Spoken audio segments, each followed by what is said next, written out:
Hello மக்களே, வணக்கம். Welcome back to the channel. எல்லாரும் எப்படி இருக்கீங்க? நல்லா இருக்கீங்க அப்படின்னு நம்புறேன்.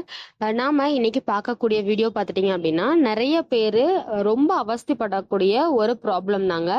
ஸோ நாம ஒரு செடி வச்சிருந்தாலும் சரி, இல்ல ஒரு ஒரு 100 செடி வச்சிருந்தாலும் சரி, நம்மளுடைய தோட்டத்துல கண்டிப்பா மாவு பூச்சி தொல்லை வந்துட்டு இருந்திருக்கும்.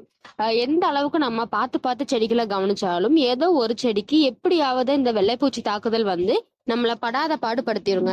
அந்த மாதிரியான படாத பாடுபடுத்துற விடாப்பிடியான வெள்ளைப்பூச்சிக்கு தான் ஒரு மருந்து வந்து இன்னைக்கு நம்ம பார்க்க போறோம். ஸோ நம்ம கிட்ட பாத்துட்டீங்க அப்படின்னா மாடி தோட்டத்துக்கு தேவையான அனைத்து பொருட்களுமே இருக்குங்க. நமக்கு grow bags, seeds, flower seeds, drain cell mat, bio ஃபர்டிலைசர்ஸ்னு எல்லாமே இருக்கு. வேணுங்கிறவங்க வாட்ஸ்அப் பண்ணுங்க. கொரியர் அண்ட் பார்சல் சர்வீஸ் மூலியமா அனுப்பி வச்சுட்டு இருக்கோம். நீங்க கோயம்புத்தூர்ல இருக்கீங்க அப்படின்னா டெலிவரி அவைலபிளா இருக்குங்க. டெலிவரி காஸ்ட் வந்து எக்ஸ்ட்ரா. மாடியில அளவா ஒரு 10 தொட்டி வச்சு அதுல நமக்கு தேவையான காய்கறிகளை வளர்த்து நஞ்சில்லாத சாப்பாடு சாப்பிடுறோம் அப்படின்னு ஒரு திருப்தியில இருக்கும். ஆனா நாம என்னதான் செடிகளை பார்த்து பார்த்து இயற்கை முறையில இயற்கை உரங்களா கொடுத்து வளர்த்தாலுமே இந்த பூச்சி தாக்குதல் வந்துருச்சு அப்படின்னா நமக்கு என்ன பண்றதுனே தெரியாதுங்க. நம்ம என்ன மாதிரியான இயற்கை பூச்சி விரட்டிகள் அடிச்சாலுமே ஒன்ஸ் வந்து வந்துருச்சு அப்படின்னா அதை கண்ட்ரோல் பண்றது ரொம்பவே சிரமம். நாம போன வாரத்துல பாத்துட்டீங்கன்னா இந்த மாதிரி இயற்கையான பூச்சி விரட்டி வந்து ஒண்ணு போட்டிருந்தோம். ஸோ மாவு பூச்சிகளுக்காக. அதுல ஒருத்தர் வந்து கமெண்ட் பண்ணியிருந்தாரு, மாவு பூச்சி வந்து எப்படி கண்ட்ரோல் பண்றது அப்படின்னு சொல்லிட்டு. சரி, ஓகே, நாம இன்னும் ஏதாவது ரெமெடி ட்ரை பண்ணிட்டு எப்படி இருக்குன்னு நம்ம வீடியோ போடலாம் அப்படின்னு ஹோல்ட் பண்ணி வச்சிருந்தேன். ஸோ அதுல இருந்து ஒரு 2 நாள் கழிச்சு ஒரு ரேண்டமா யூடியூப்ல ஒரு வீடியோ பார்த்துட்டு இருந்தாங்க. அதுவும் மாவு பூச்சி பார்த்தீங்கன்னா என்ன மாதிரியான உரம் கொடுக்கறது அப்படின்ற மாதிரியான வீடியோ தான். ஸோ அந்த வீடியோலையுமே பார்த்துட்டீங்கன்னா அவரே நமக்கு கமெண்ட் பண்ணவரே வந்துட்டு அந்த சேனல்லையும் கமெண்ட் பண்ணியிருந்தாரு. ஸோ அந்த அளவுக்கு மாவுப்பூச்சி தொல்லைகள் இருக்கிறனால அவர் வந்து ஏதோ ஒரு இடத்துலயாவது நமக்கு ரெமெடி கிடைக்காதா அப்படின்னு நிறைய சேனல்ஸ் நிறைய வீடியோஸ் வந்து பார்த்துட்டு இருக்காரு போல. இதே மாதிரி நாமளும் இந்த மாவுப்பூச்சி தொல்லையில வந்து ரொம்பவே அவதிப்பட்டிருப்போம். அந்த மாதிரியான மாவுப்பூச்சி தொல்லை, விடாப்பிடியான மாவுப்பூச்சி தொல்லைகளுக்கு நம்ம வீட்டுல செய்யற ஆர்கானிக் ஃபர்டிலைசர்ஸ், ஆர்கானிக் பெஸ்டிசைட்ஸ் வந்துட்டு ஓரளவுக்கு தான் வந்துட்டு உங்களுக்கு ரிசல்ட் அப்படிங்கிறது கிடைக்கும். ஸோ அதாவது நாம பார்க்கக்கூடிய வீடியோஸ்ல வரக்கூடிய ஃபர்டிலைசர்ஸா இருக்கட்டும், இல்லைன்னா பெஸ்டிசைடா இருக்கட்டும், உங்களுக்கு பூச்சி தாக்குதல் ஆரம்ப கட்டத்துல இருக்கு அப்படின்னாலும், இல்ல பூச்சி தாக்குதல் இல்ல, பூச்சிகள் வராம கட்டுப்படுத்தணும் அப்படிங்கறதுக்கு மட்டும்தான் அந்த மாதிரியான ஆர்கானிக் பெஸ்டிசைட்ஸ் எல்லாம் வந்து வேலை செய்யும். ஒன்ஸ் வந்து உங்களுக்கு அந்த மாவு பூச்சி வந்துச்சு அப்படின்னா சீக்கிரமாவே ஸ்ப்ரெட் ஆகக்கூடியது. இதுக்கு வந்துட்டு நமக்கு கடையில இருந்து தான் வந்து நம்ம சொல்யூஷன் அப்படிங்கிறத நம்மளால தேட முடியும். ஸோ கடையில இருந்து வாங்கணும் அப்படின்னா நம்ம உடனே வந்து கெமிக்கல் ஃபர்டிலைசர் அப்படின்னு நினைச்சிருவோம். ஆனா அது கிடையாது. கடைகள்லயுமே ஆர்கானிக்ல வந்து வரக்கூடிய உங்களுக்கு அந்த ஃபர்டிலைசரா இருக்கட்டும், இயற்கை உரங்கள் வந்து கிடைக்குது. அந்த மாதிரியான ஒரு ஃபர்டிலைசர் தான் பார்க்க போறோம். ஸோ இந்த ஃபர்டிலைசர் பார்த்துட்டீங்கன்னா நான் என்னுடைய கத்திரி செடி மாவு பூச்சி தாக்குன கத்திரி செடிக்கு வந்து ட்ரை பண்ணேன்.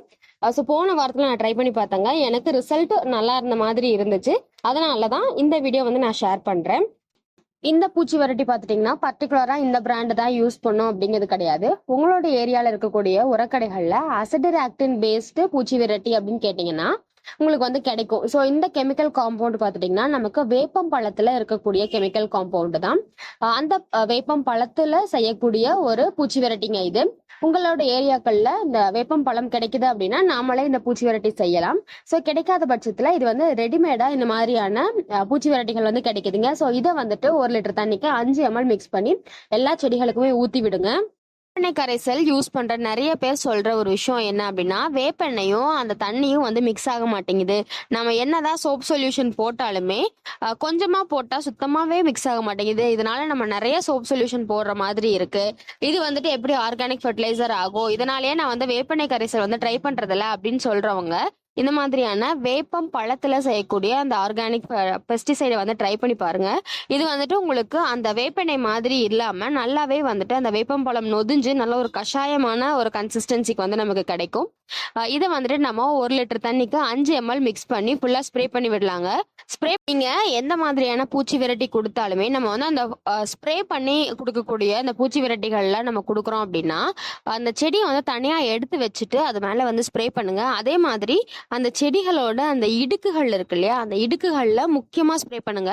ஸோ வந்து நான் போன வாரம் நான் ஸ்ப்ரே பண்ணியிருந்தேன். அடுத்த நாளே வந்து கொஞ்சம் ரிசல்ட் தெரிஞ்சது. அந்த பூச்சிகள் எல்லாம் வந்து ஃபுல்லா போன மாதிரி இருந்துச்சு. இன்னைக்கு மறுபடியும் போய் பார்க்குறேன். மறுபடியும் குட்டி குட்டியா நிறைய பூச்சிகள் வந்த மாதிரி இருந்துச்சு. என்ன ஆச்சு, என்ன பிரச்சனை அப்படின்னு பார்க்கும்போது தான் தெரிஞ்சது. அந்த செடியோட இடுக்குகள் இருக்கு இல்லையா, அந்த இலைகளோட இடுக்குகள்ல வந்துட்டு ஏதோ 1-2 பூச்சிகள் வந்து நமக்கு தப்பிச்சிருது. நாமளும் வந்து பூச்சி மருந்து அடிக்கும் போது பெருசா கவனிக்காம விட்டுறோம். அந்த இடுக்குகள்ல 1, 2 பூச்சிகள் இருந்தாலுமே மறுபடியும் ஃபுல்லா ஸ்ப்ரெட் ஆயிருதுங்க. அதனால எப்ப நீங்க மாவு பூச்சிக்கு பூச்சி மருந்து அடிச்சாலும் ஃபுல்லா அந்த செடி ஃபுல்லா அந்த இடுக்குகள்ல ஃபுல்லா நல்லா ஒரு பிரஷோ இல்ல ஒரு குச்சியோ வச்சு நல்லா தேய்ச்சி விட்டுட்டு அதுக்கப்புறமா இந்த பூச்சி மருந்து அடிங்க. நல்ல ரிசல்ட் வந்து கிடைக்குதுங்க. நீங்க இந்த அளவுக்குலாம் எனக்கு பூச்சி இல்லைங்க, ஏதோ அப்பப்ப பூச்சிகள் வரும், 1, 2 பூச்சிகள் தான் இருக்கும், அதே வந்து நான் ஆரம்ப ஸ்டேஜ்ல வந்து பாத்துருவேன், அப்பவே வந்து ரெமெடி கொடுத்துருவேன் அப்படின்னா நீங்க வந்து வேப்பெண்ணெய் கரைசலே கொடுத்துக்கலாங்க. உங்களோட கை மீறி போகுது, நிறைய பூச்சிகள் வருது, கண்ட்ரோல் பண்ண முடியாத பட்சத்துல இந்த மாதிரியான ஆர்கானிக் சொல்யூஷன்ஸ் வந்து வாங்கி ட்ரை பண்ணுங்க. இல்ல இந்த மாதிரியான ஹோம்மேட் ஃபர்டிலைசர் எல்லாம் பண்றதுக்கு டைம் இல்ல அப்படின்றவங்க இந்த மாதிரியான ஆர்கானிக் சொல்யூஷனை வந்து ப்ரிஃபர் பண்ணலாம். நல்ல ரிசல்ட் தருதுங்க. நீங்க கார்டனிங்க கொஞ்சம் ஈஸியா பண்ணும் அப்படின்னு நினைச்சீங்கன்னா நமக்கு பஞ்சகாவியம் மீனமிலம்லாம் எப்படி நம்ம ஸ்டாக் வச்சிருப்போமோ அதே மாதிரி இந்த வேப்பம் பழத்துல செய்யக்கூடிய பெஸ்டிசைடையும் ஸ்டாக் வச்சுக்கோங்க. கண்டிப்பா யூஸ்ஃபுல்லான ஒரு உரம் தான். இந்த வீடியோ யூஸ்ஃபுல்லா இருக்கும் அப்படின்னா லைக் பண்ணிக்கோங்க. இந்த உரம் நமக்கு தேவைப்படுது அப்படின்னா வாட்ஸ்அப் பண்ணுங்க. தேங்க்யூ.